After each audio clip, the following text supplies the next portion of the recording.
বন্ধুরা সবাই কেমন আছো?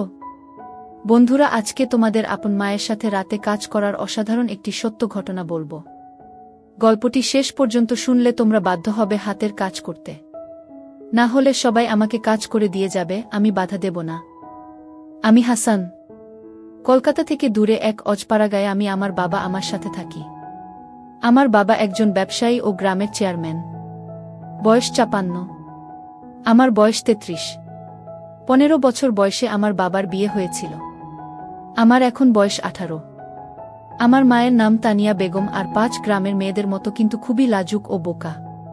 আমাকে জ্ঞান হওয়ার পর থেকে এখনো উঁচু গলায় কথা বলতে শুনিনি।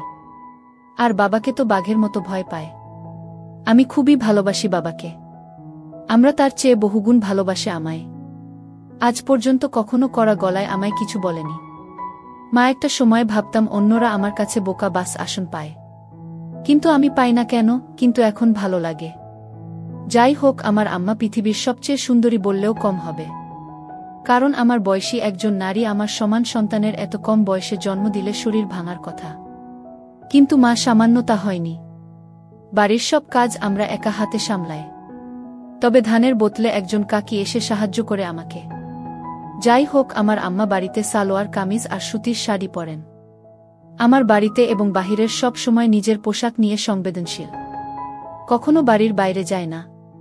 একান্ত প্রয়োজনে আব্বা নিয়ে না গেলেও বোরকা পরে যায়। আর বাড়িতে সর্বোচ্চ হলেও না বুকে গুলি কোমরে বেঁধে নেয়। আমার কাছে আমার সৌন্দর্য হঠাৎ করে প্রকাশ পায়। একদিন রাতে প্রস্রাবের চাপে ফেলে উঠে বাইরে যায়। আমাদের টয়লেট ঘর থেকে একটু দূরে। আব্বা আমার ঘরের সামনে দিয়ে যেতে হয়।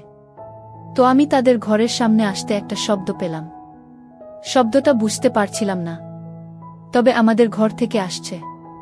ভালো মন্দ বিচার না করে কৌতূহলী হয়ে এগিয়ে জানালার কাছে এসে দাঁড়াতেই শব্দ কিসের বুঝতে পারি, কাঠের খাটের খচখচ শব্দ হচ্ছিল। আমার বুঝতে বাকি নেই কিসের কারণে শব্দ। কখনো আব্বা আমাকে খারাপ নজরে দেখে নিন, কিন্তু কেন জানি না সেদিন আমি সব জেন গুলিয়ে ফেলি। জানালায় হাত দিয়ে দেখি বন্ধ ভিতর থেকে। তাই হতাশ হলাম। কিন্তু হঠাৎ নজর পড়ল জানালার পাশ দিয়ে টিনের জোড়ায় কিছুটা ফাঁকা দিয়ে ভিতর থেকে আলো আসছে। আমি তাড়াতাড়ি চোখ রাখি তাতে। এরপর যা দেখলাম তা ছিল আমার রক্ত গরম করা দৃশ্য। আমি ওটা ভুলে প্রচণ্ড প্রস্রাব পাওয়ায় দৌড়ে টয়লেটে যাই। প্রস্রাব করে এসে আর একবার চোখ রাখলাম, কিন্তু এবার মনে একটা বজ্র পড়ল। আমার উপর এখন আবার শুয়ে আছে, কিন্তু আমার চোখ দিয়ে টপটপ করে পানি পড়ছে মাটিতে। এটা দেখে আমার বুকে প্রবল আঘাত পেলাম। আমার কাছে কেন আমাকে প্রথম কাঁদতে দেখে আমার অস্থির লাগছিল। ইচ্ছে করছিল বুকে জড়িয়ে জিজ্ঞেস করি কেন কাঁদছ, কিন্তু পারলাম না। এদিকে আব্বা উঠে পড়ল আমার উপর থেকে। আমরা তখন এগিয়ে আসছিল দরজার দিকে। আমি তৈরি করে দৌড়ে নিজের ঘরে গিয়ে দরজা হালকা ভিড়ে উকি দিলাম। আমার ঘর থেকে বের হয়ে বাহিরে পুকুরের দিকে যাচ্ছে। আমার খুব ইচ্ছে করছিল আমার গোসল করা দেখা, কিন্তু সাহস করে উঠতে পারিনি। আম্মা ভেজা শরীরে আবার ঘরে ঢুকল। আমি সে রাতে হাত দিয়ে নিজেকে শান্ত রাখলাম। এতদিন মায়া মমতা মোদি আমার প্রতি যে শ্রদ্ধা ভক্তি ছিল তার সব এখন অন্য জোয়ারে ভাসতে লাগল। রাতে আমাকে নিয়ে স্বপ্নদোষ হল। পরদিন সকালে ঘুম থেকে উঠে দেখি আম্মা উঠোনে ধান শুকোচ্ছে। কাজের কাকিও এসেছে। ধর্নার সময় শাড়ি তুলে হাঁটু পর্যন্ত তুলে পা দিয়ে হাঁটাচলা করে ধান শুকান আমার দিকে তাকাতেই বুকে ধুকপুকানি বেড়ে গেল। আমার গায়ে একটা সালোয়ার কামিজ। আমি এগিয়ে গিয়ে আমাকে জড়িয়ে ধরলাম। পিছন থেকেও বললাম, আমার খিদা লাগছে।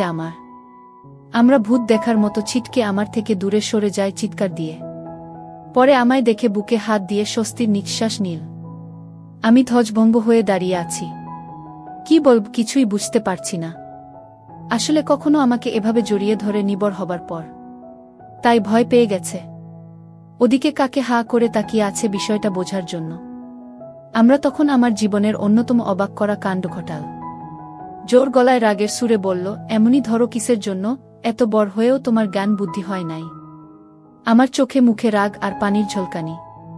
আমি ভয় পেয়ে গেলাম আমার এই রূপ দেখে। আমায় তার প্রতি মনোভাব পুরো পাল্টে দিল। আমি প্রচণ্ড কষ্ট নিয়ে মুখ চোখে পানি নিয়ে মাথা নিচু করে ঘরে চলে গেলাম। তখন বাহিরে শুনতে পেলাম, কাকি বলছে, কি রে বুঝি তোর কি হয়েছে? জীবনে যে পোলারে একটু গলা উঁচু করা কত কোষ নাই, আইস কি কইরা এমনই বলি। আমার কোনো প্রত্যুত্তর পেলাম না। মন খারাপ করে সে যে ঘরে ঢুকেছি আর বের হইনি। ঘুমিয়ে পড়েছি। দুপুরে হঠাৎই একটা শব্দে ঘুম ভাঙল। ঘুম ভাঙতেই চমকে শোয়া থেকে উঠে বসে পড়ি। আম্মা আমার পাশে বসে অকাতরে কেঁদে চলেছে ফুপিয়ে ফুপিয়ে। আমি, কি হয়েছে আম্মা? কান্দেন কেন? কি হয়েছে কণা মারে? আমায় বুকে জড়িয়ে ধরে কাঁদতে লাগল, বলে উঠল, আমাকে মাফ করে দাও বাবু। আমি আইস আমার বাবুর আরে বোকা দিচ্ছি। তুমি মন খারাপ করো না সোনা, রাগ করো না। আমি সকালে আমার সাথে এই আমাকে মেলাতে পারছি না। আমরা পরনের সকালে পোশাকি, তবে ঘাম ঝরানো শরীরে এখনো ধান লেগে আছে। আমার বুকে আমার মাথা, ঘামের গন্ধ খারাপ হয়, কিন্তু মায়ের গায়ে নাকি এক তৃপ্তি স্নেহের ঘ্রাণ থাকে। আমিও তাই পেলাম। আমার কান্না থামাতে আমি আমার হাত ধরে বললাম, আপনি আমার আম্মা, আপনার উপর আমি রাগ কেন? আপনি বলবেন না তো কে বলব? আমার ভুল করেছি তাই বকছেন? আমরা বলল, আমার মনটা খারাপ ছিল ময়না, তাই মাথায় কাম করতা ছিল না। বেলা তোমায় বলছি, আমারে মাফ কইরা দিয়ে পড়ান। আমি, আপনি এসব বইয়ের নাম। আমি আপনাকে ভীষণ ভালোবাসি। আপনি এমন করলে আমি কষ্ট পাই। আপনার উপর আমার কোনো রাগ নেই। কান দেন না দয়া করে। আমার কান্না থামাতে কিছুটা।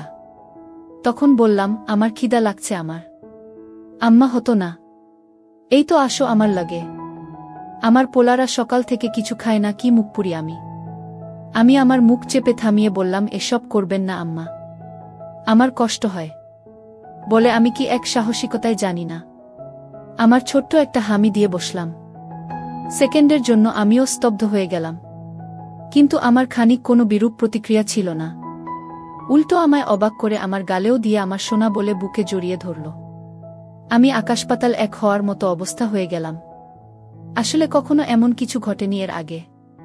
সাধারণ তোমার সন্তানের এ ধরনের আচরণ স্বাভাবিক, কিন্তু আমাদের বিষয়টা ভিন্ন। এত বড় হয়েছি, কখনো এমন করিনি। কেউ হঠাৎ করা একটু অস্বাভাবিক, কিন্তু আমার কান দিয়েও আমি অবাক। আমার হাত ধরেই বিছানা থেকে নেমে নিয়ে বাইরে উঠোনে এক পাশে গাছের নিচে বসিয়ে দিল। আমি গুলি করে বসলাম। আমরা তখন ভিতরে গিয়ে প্লেটে করে খাবার আনন।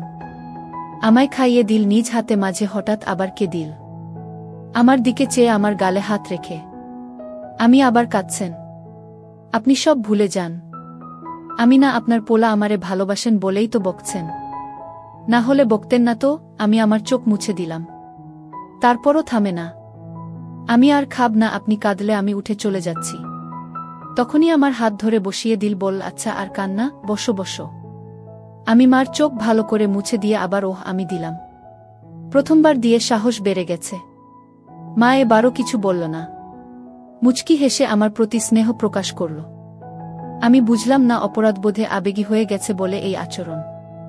যাই হোক, স্বাভাবিকভাবেই নিলাম। খেয়ে উঠে গোসল করে এলাম নদী থেকে। বাড়িতে ঢুকে দেখি আম্মা গোসল করে কাপড় ছিল ওখানে।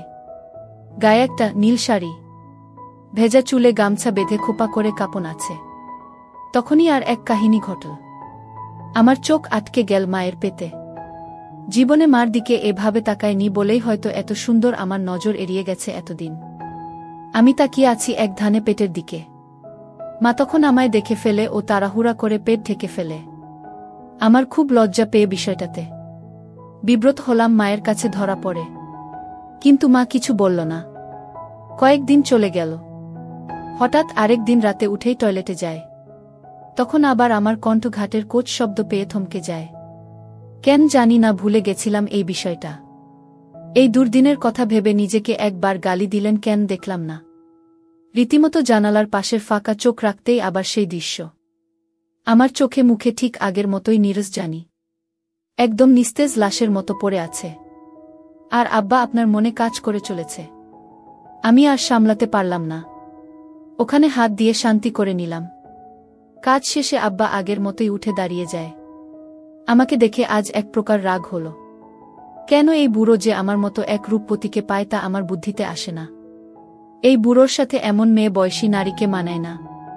থলথলে ভুঁড়িওয়ালা পেট নিয়ে কোনো লাভই হচ্ছে না। তা ক্লাস 1-এর বাচ্চাদের ও বুঝতে বাকি থাকবে না। আমার খাট থেকে নেমে আঁচল ঠিক করতে লাগল।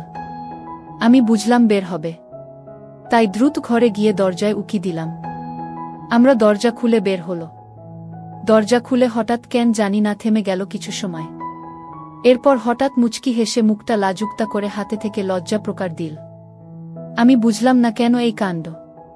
মাত্র যে নারী তার অপূর্ণ কর্মকাণ্ড সেরেছে, সে কিভাবে এমন খুশি।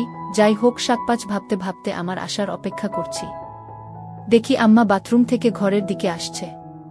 এমন সময় আমার চোখ উল্টে যাবার জোগাড় হলো আমাকে এই অবস্থায় দেখেন। আমি কখনো কল্পনাও করিনি আমার এরূপ দর্শনের সৌভাগ্য আমার হবে। উঠোনের বাতি জ্বলছে, সেই আলোয় আমার গায়ে পানির বিন্দু চকচক করছে হীরের মতো। হঠাৎ আমার ঘরের সামনে এসে থেমে গেল। আমার দিকে আমার মুখ। আচমকা হাত তুলে আডমোড়া ভাঙার মতো করল, আর তার জন্য আরও ভাল লাগছিল। হঠাৎ আবার ঘুরে দাঁড়ালাম। এটা দেখে আমার ঘুম সারা বাড়ি অবস্থা। আম্মা ঘরের ভিতরে ঢুকে গেল। এদিকে আমার কি আর শান্ত থাকার জো আছে? আজও আমি হাত দিয়ে নিজেকে শান্ত করে নিলাম। সকালে উঠে দেখি অনেক বেলা, রোদের আলোয় ঘুম ভাঙল। উঠে বাইরে বেরিয়ে দেখি কাজের কাকি আর আমার গল্প করছে আর ধান সিদ্ধ করছে। আমি গিয়ে তাদের সামনে দাঁড়ালাম। কাকে বল, আপনি উঠছেন? এত বেলা কইরা কেউ ঘুমায়? আমি মুচকি হাসলাম। আম্মা, জামানি হাত মুখ ধুয়ে আস, খাইতে দিই বলেই আমায় অবাক করে দিয়ে কাকে সামনে আমার হাত ধরে নিজের দিকে টেনে হামি দিল ও মাথায় হাত বুলিয়ে দিল। আমি অবাক, ওর সাথে লজ্জাও পেলাম। কাকির সামনে বলে, আমি চলে যাই, হাত মুখ ধুয়ে শেখাই। গ্রামে একটু ঘুরে বাড়ি এসে দেখি কাকি চলে গেছে। আমরা বসে আছে মাদুর পেতে। আমি, আম্মা এমনি কইরা মানুষের সামনে এসব দেন কেন? আমার খিলখিল করে হেসে দিল, বল, স্মরণ পায় আমার মানিক। কেন খারাপ লাগে? আমি খারাপ কেন লাগবে? কিন্তু মাইন সামনে এসব ভাল লাগে না। আপনি এমন করবেন না। আমার ইচ্ছা ময়নার করুন না। এখন কি খাইবা? আমি মনে মনে বলি, তোমাকে খাব, কিন্তু তা তো আর বলা যাবে না। তাই বললাম, আপনি আমাকে ভাত খাওয়াই দিবেন আম্মা। আম্মা, দিব না কেন? আমি এখনই আসছি। আমরা ভিতরে গিয়ে খাবার নিয়ে এল। বসার সময় বলল, এই গরমে এসব বস্তু কিংবা আছ কেন? সাতখোল গরমে আর গায়ে কিছু দেওয়া লাগবে না। বেডা মানুষ খালি গায়ে থাকলে কিছু হয় না। আমি শার্ট খুলতে খুলতে একদম স্বাভাবিকতা নিয়ে প্রশ্ন করলাম, জেন বুধ ছেলে। আমি, আচ্ছা মা, আপনার গরম লাগে না? আপনার গায়ে তো আমার থেকেও বেশি কাপড়। আমরা মুচকি হেসে লোক নাগালে দিয়ে বল, বেশি মানুষের এমন কইরা থাকুন লাগে শোনা। আমি, কেন? বেড়া গো, শরীর আছে বেগনাই। এমন কেন? আমার প্রশ্ন শুনে মুখের ভাব ভিন্ন রহস্যময় করল, কিন্তু উত্তর দিয়ে বলল, কিছু কারণ আছে। সোনা বেরি আরবের আগত এক না। তুমি খালি গায়ে থাকলে কোনো কিছুই হইব না, কিন্তু আমি খালি গায়ে হলে সবাই ফ্যালফ্যাল কইরা চাইয়া থাকব। আমি, কেন যাইয়া থাকব কেন? আমরা এবার একটু নাছোড়বান্দা অবস্থায় পড়ে গেছে। কিন্তু সে কেন জানি না আমায় থামিয়ে অন্য কথা বলছে না, আমার প্রশ্নের উত্তর দিচ্ছে। কেন করছে সেটা আমার কাছে বিষয় না। আমার ভালো লাগছিল তাই আমিও বলেই চলেছি। আম্মা, আচ্ছা তোমার বুক বুক বড়? বেরি গোবর বুক থাকে, তাই চাইতে থাকে। আমি আবারও বুঝিয়ে বলি, বুক তো আছে। বেরি মাইন্সের বুক থাকে বাচ্চাকে দুধ খাওয়াতে। এই থেকে রাখুন লাগবে কেন? আমার কথায় 1 সেকেন্ড চুপ করে বল, দুধ খাওয়ানোর জায়গা। কিন্তু এটা হল সুন্দর একটা জিনিস যা বেড়ানো দেখার লাগে না। আমি তো দেখছি কত। আমি তো আপনার দুধ খাইয়ে বড় হয়েছি। আমরা প্রথমে অবাক হলেও আমার কথার মানে বুঝে বলল, তুমি আমার পোলা ছোট থাকতে সবাই সন্তানদের দুধ খাওয়ায়, তুমি দেখলে সমস্যা নাই। আমি এবার মাত্রা ছাড়িয়ে একটা প্রশ্ন করলাম, আচ্ছা মা, এখন আপনি আমার দুধ খাওয়ান না কেন? আমার চোখ বড় করে বিস্ময় প্রকাশ করল, কিন্তু রাগের না, অবাক হয়ে। ভেবেছে আমার উত্তর দেবে না, তবে আমার ধারণা ভুল প্রমাণ করে বলল, এখন তো আমার নাই শোনা। আমি আমার বুকের দিকে আঙুল ইশারা করে বলি যে আছে। নাই কোনো কেন? নাকি আমি বড় হয়েছি দেখে আমায় আর ভালোবাসে না? আমার প্রশ্ন শুনে হেসে দিয়ে বলল, পাগল পোলা আমার। মায়া ঘোষ মিলে বাচ্চা হওয়ার কয়েক বছর পর দুধ শেষ হয়ে যায়। আমি তো সুযোগ পেয়ে ধরে বসি। আমি দেখছি আপনার আছে, আর আপনি কোনো নাই, ততক্ষণে আমার খাওয়া শেষ। আমার হাত ধুয়ে ফেলেছে। আম্মা আরে পাগল পোলা, এই বুকের ভিতরে রোশনাই, না হলে কি তোমায় না খাওয়া রাখতাম? আমি আমার কথা শুনে আকাশ থেকে পড়লাম। আমরা এত সহজে কথাগুলো বলছি যে আমার সাথে নিত্যদিনের, তাই আমি বুঝলাম মা আমার কথায় রাগ করছে না। আমি এগুলো তাহলে এতবড় কেন? আমরা এবার চোখ বড় করে ছদ্মবেশী হাসি চেপে বিস্ময় প্রকাশ করল, আর কোনো কথা বলল না। কিন্তু হঠাৎ উঠে পড়ল। আমি ভয় পেয়ে গেলাম আমরা করেছে কি না ভেবে। আমার দীঘা বাড়ি বলো আর সবার সাথে। আমি ভয়ে ভয়ে উঠে দাঁড়ালাম। আমায় হাত ধরে তার ঘরে নিয়ে গিয়ে দরজায় খিল দিয়ে চোখের পলকে আঁচল ফেলে দিল। এই অবস্থা দেখে আমায় আসমান জমিন সব এক হয়ে গেল।